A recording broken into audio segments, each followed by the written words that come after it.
નમસ્કાર મિત્રો, અક્ષર અકાદમીના online platform પર હું પ્રોફેસર ડૉક્ટર વી.સી. રાઠોડ આપનું સ્વાગત કરું છું. મિત્રો, બંધારણની કલમોના પરિચય અન્વયે આજે આપણી કલમ નંબર 68ની જોગવાઈઓ જોઈશું. જોઈએ કલમ નંબર 68ની જોગવાઈ.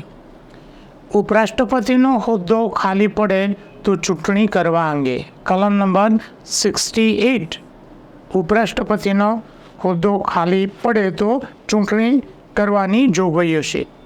ઉપરાષ્ટ્રપતિના હોદ્દાની મુદત પૂરી થયા પહેલાં તે જગ્યા ભરવા ચૂંટણી કરવાની રહેશે. એટલે કે એમની મુદત પૂરી થાય એ પહેલાં એની ચૂંટણી થઈ જવી જોઈએ. ઉપરાષ્ટ્રપતિના હોદ્દાની મુદત પૂરી થયા પહેલાં કોઈ પણ કારણસર હોદ્દાની જગ્યા ખાલી પડે તો જગ્યા ખાલી પડ્યાની તારીખ પછી ત્વરાથી ચૂંટણી કરવામાં આવશે. ત્વરાથી એટલે ઝડપથી ચૂંટણી કરવામાં આવશે. એમાં કોઈ ચોક્કસ એવું નથી કે આટલા સમયમાં જ. અને તે રીતે ચૂંટાનાર વ્યક્તિ હોદ્દો ધારણ કર્યાની તારીખથી 5 વર્ષ સુધી એ ઉપરાષ્ટ્રપતિનો હોદ્દો સંભાળશે. એટલે કે ચૂંટણી થયા પછી જે ચૂંટાય તે 5 વર્ષ માટે હોદ્દો સંભાળશે.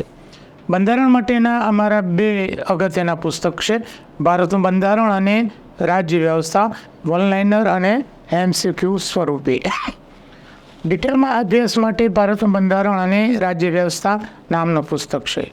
આ ઉપરાંત અમારી 2 જ ટેલિગ્રામ ચેનલ છે, વી.સી. રાઠોડ કરંટ અફેર્સ, જેમાં રોજેરોજનું કરંટ અફેર્સ ઉપરાંત દરરોજની 10 થી 15 જેટલી પોસ્ટ, માસિક કરંટ અફેર્સ અને 2-3 વિડીયો એમાં મૂકવામાં આવે છે. સ્પર્ધાત્મક પરીક્ષાની તૈયારી કરનાર વિદ્યાર્થીઓ માટે આ ખૂબ જ ઉપયોગી એવી ટેલિગ્રામ ચેનલ છે.